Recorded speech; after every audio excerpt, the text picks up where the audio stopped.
the honorable members are allowed to react to specifically what I presented, because tomorrow we already have laid out programs of the ministry being in the field, and they were shifted to... You see, Honorable Minister, what I'm saying But is however, the Ministry of Justice, I'm just saying, if the Ministry of Justice is specifically going to present, Right Honorable Speaker, I beg for your protection. Yeah, please. Honorable, continue. Thank you, Right Honorable. If the Ministry of Justice will present tomorrow without specifically needing the backing of the ministers of local government, we would kindly appreciate that.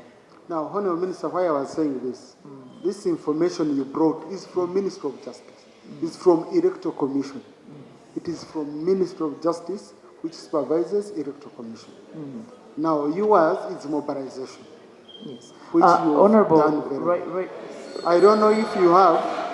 I just wanted to know if you have any legal mandate. Honorable members, none of you has a right to tell any member of parliament to sit down. No. Honorable. No. I was simply thanking the speaker so I could go and take my seat. Okay. Thank you, Right Honorable Speaker. Thank you. Thank you, Right Honorable Speaker. Thank you. I can sit without being held in my waist. Thank you, Honorable.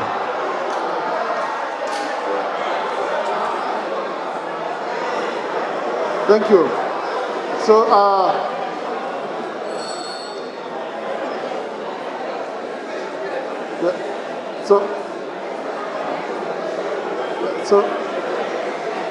So, honorable colleagues, order.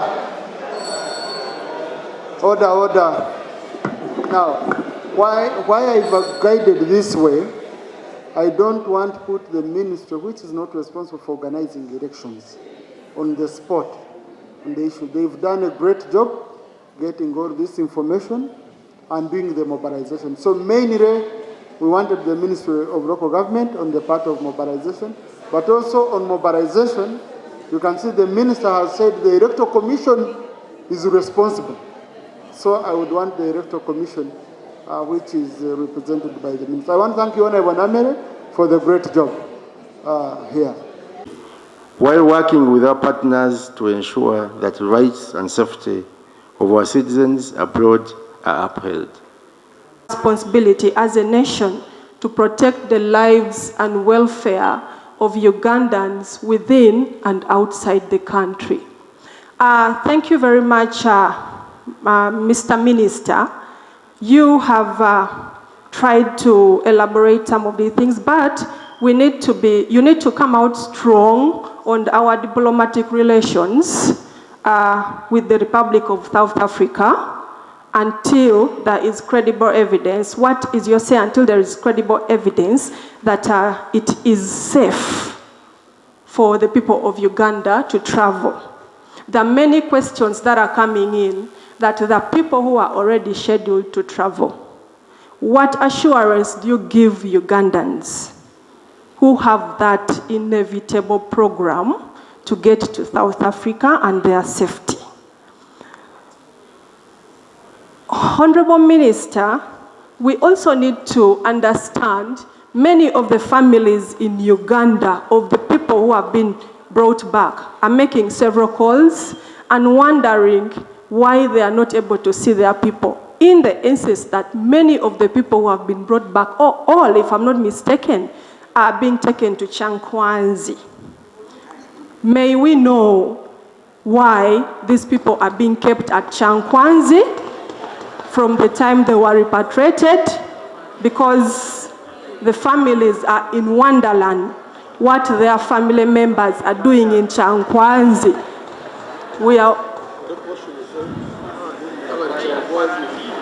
We may have to know whether all are cadres or it's a training for the NRM leadership, something, so we get to tell the public what is happening in Chankwanzi.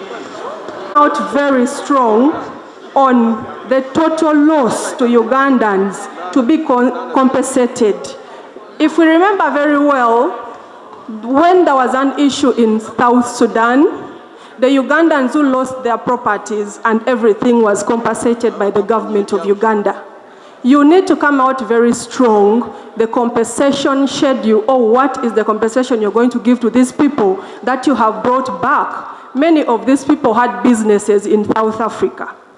Bringing them back to stay at home, we need to know how we are going to manage the people who have come back because they've left their businesses there. Honorable Minister, you are also aware that most of our borrowing is from Stanbic, which is a South African bank, and MTN. And this bank, we are all aware that it repatriates over 6 trillion. Honorable Shadow Minister, kindly please don't take that line. Please, I just want to guide, okay? Yeah, let us be first. Let us be patriotic leaders. Let us not, please, I'm the one seated here and I'm the one who has guided, okay? These are private companies. Let us not start this here on the floor. It's not good for this country. I would request you, my sister, Joanna Robo, okay? Kindly continue. Thank you very much, Right Honorable Speaker, for the guidance. But I only wanted to find out if we intend to have any other sources of borrowing, if anything goes wrong between South Africa and Uganda. Thank you for the guidance. I also want the minister to come out strongly, and has the government of Uganda, particularly Kampala and Pretoria, so far been in any discussions to ensure control and restoration of security of persons and properties of the Ugandans? Thank you. Thank you. Honourable Minister. Affairs for raising these pertinent issues. Right Honourable Speaker, about the Changwans,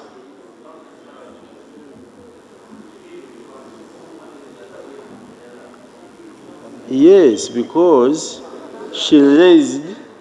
Honourable, don't respond to people from the side. Remain on the script. Thank you, Right Honourable, for the protection. Because the member said that people went to Changwans and their relatives cannot access them. So this is the point I'm making. Right Honourable Speaker and Honourable colleagues, when the first group arrived at Entebbe, they indeed requested to have a meeting with the President. Yes, and I informed the President and he accepted. But you know, we have been bringing these people in bits. So we agreed with them that we need to have a one holding ground so that they go, but as we continue talking to them, because you see, these people have been traumatized. And now talking to them is like a therapy. And I tell you, they are very appreciative. Very appreciative. To the extent, Right Honourable, to the extent that, Honourable colleagues, to the extent that even those that had come back on their own are now requesting to be put on the list to access Changwans. This is a very good achievement, and indeed, they are very, very happy for this arrangement. The Shadow Minister also raised issues to do with this, you know, honourable colleagues, Ugandans... Honourable Minister, she did not. She did not. It's you raising it. Thank you very much, Right Honourable Speaker. Another issue was to do with those that have already scheduled to travel to South Africa. Let them continue with their travel. This problem, yes, these attacks are on those Ugandan nationals, in fact, African nationals that are in South Africa undocumented illegally. But it does not mean that there is a ban. And by the way, members, I need to inform you that this is not authorized by government of South Africa. The government of South Africa is not behind this. Yes. So so I therefore implore all those that had scheduled to travel to South Africa to continue with their movement. Another point, Right Honourable Speaker, the Shadow Minister raised the concern that we should continue with engagements. Yes. Actually, we are continuing with diplomatic engagements. And very soon, I will be traveling to South Africa for more engagements. How I wish that even the Shadow Minister can accompany me to South Africa for further engagements. I thank you, Right Honourable Speaker.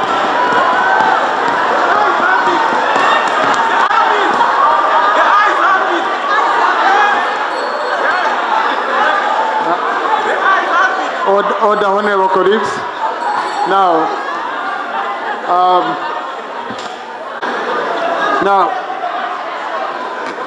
so honourable colleagues, diplomacy, we never open much debate on issues of diplomacy because we know how delicate they are. But the Honourable Musira John, I saw him saying he had lost a child, was bad. Honourable, I want to give you an opportunity. You're the only one I'm going to allow on this. And I request you, Honourable, I know, don't allow emotions to get ahead of you, and the diplomatic route, allow it to take its course. And you know we talked yesterday. Most obliged. Thank you. My Speaker. In line with what has happened to our dear Africans, sons and daughters, and in line with our Constitution, especially Objective 28, with our international relations, and the government in power, one of the 4 principles is about Pan-Africanism. We do understand, Right Honourable Speaker, that our brothers in South Africa ought to have understood this. I want, in good measure, to thank the Honourable Minister, and especially for what the government has done on evacuations from South Africa. I have my own residents, over 50 of them already in Chankwanzi, undergoing psychosocial support, which is okay on the side of government. But of course, equally, Mr. Minister, sir, this is not xenophobia. This is not Afrophobia. It is Negrophobia. Negro, they hate only black.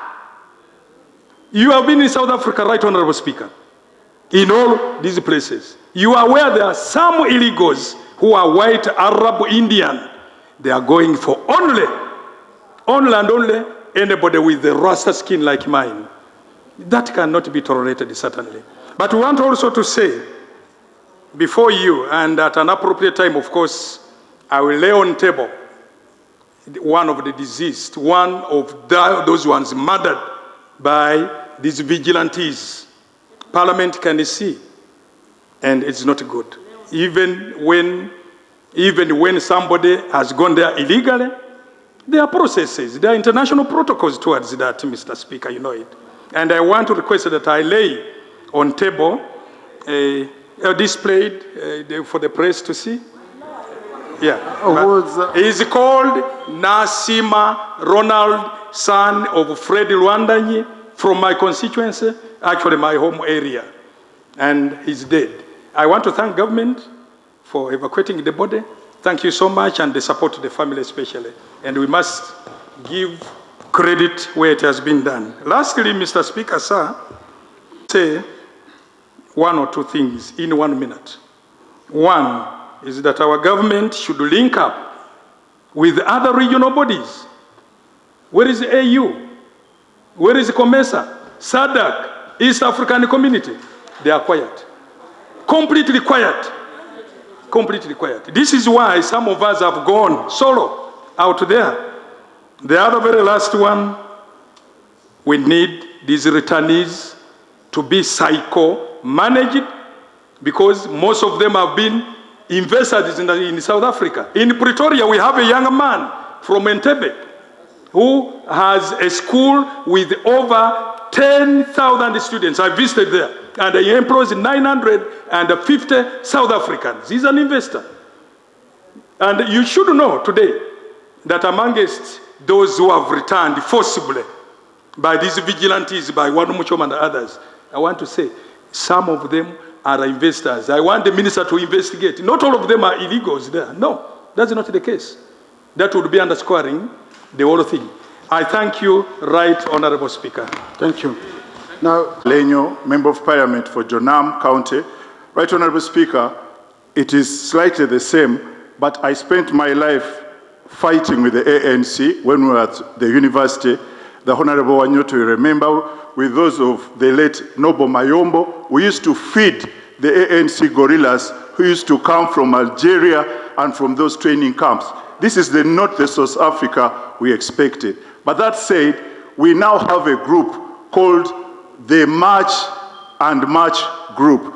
We need to designate it as a terror group against all the Africans in the whole continent, because this March and March Group is only targeting Africans. Secondly, on the issue of the evacuation of Africans from South Africa, the name of General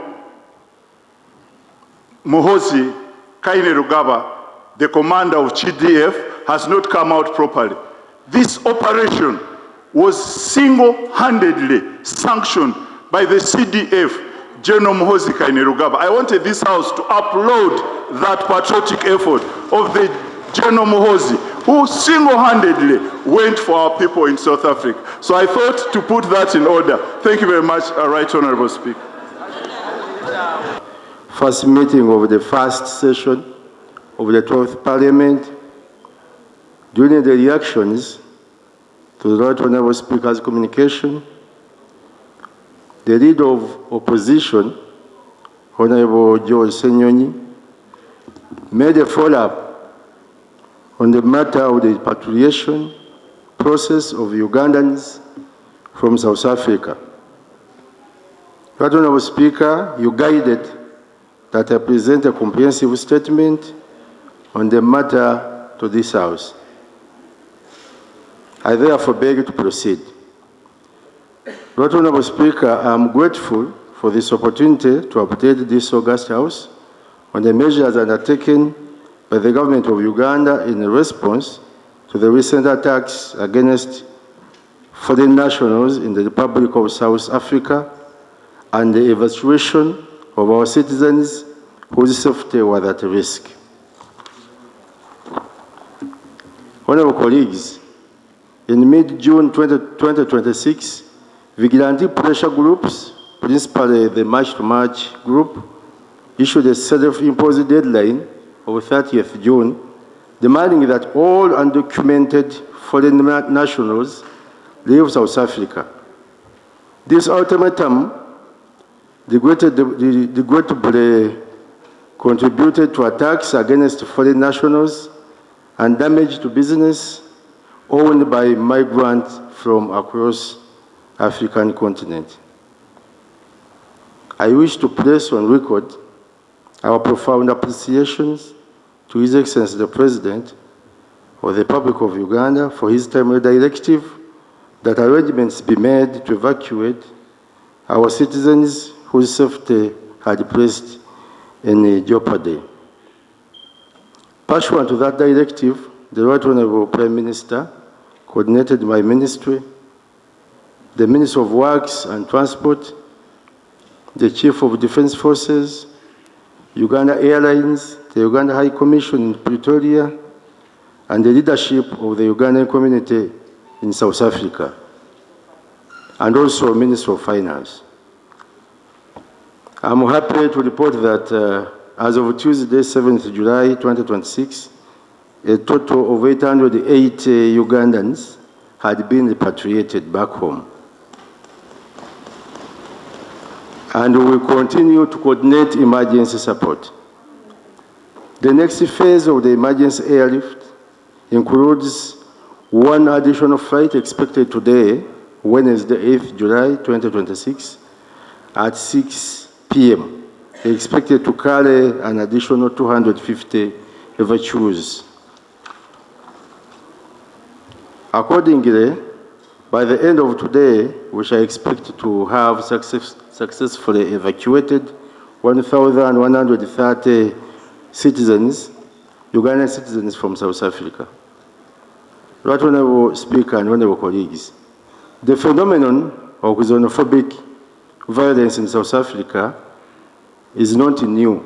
Since early 1990s, and more visibly from 2008 onwards, the country has experienced periodic outbreaks targeting foreign nationals, often in communities grappling with severe unemployment, poverty, inequality, pressure on public services, and competition for informal trading spaces and employment opportunities. These underlying pressures, coupled with reports that several evacuees had lived in the country for many years without documentation, underscored the need for urgent, coordinated, and decisive action by the state. Right Honorable Speaker and Honorable colleagues, no grievance, however deeply felt, can ever justify violence against fellow Africans. Where criminality is alleged, it must be addressed through lawful and orderly processes, and must never be attributed collectively to any nationality or group of people. Acts of xenophobia erode social cohesion, undermine public order, and offend the principles of human dignity, justice, peaceful coexistence, and most importantly, Pan-African solidarity. Uganda and South Africa enjoy warm, historic, and mutually beneficial bilateral relations, strengthened through trade, investment, education, tourism, defense cooperation, and people-to-people exchanges.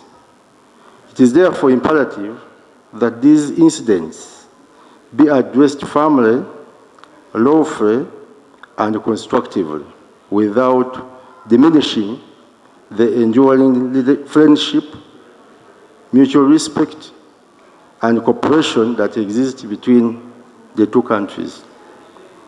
My ministry continues to engage our South African counterparts through established diplomatic channels to ensure the safety and welfare of our citizens. We note with appreciation the assurances given by the authorities in Pretoria regarding the protection of our legally documented persons with their property within their jurisdiction, as well as their commitment to investigate incidents of violence and ensure that those responsible are held accountable in accordance with the law. These events, Right Honorable Speaker and Honorable colleagues, also remind us of the need to intensify state-led interventions aimed at addressing unemployment and expanding opportunities for our people, including programs such as the Partial Development Model and the other wealth creation programs, so that Ugandans are increasingly able to pursue dignified and sustainable livelihoods at home. On behalf of the government of Uganda, I extend my deepest condolences to the families of the 3 Ugandan nationals who lost their lives. I also extend heartfelt sympathies to all affected persons and reassure Ugandans in South Africa that their safety, dignity, and welfare remain our priority.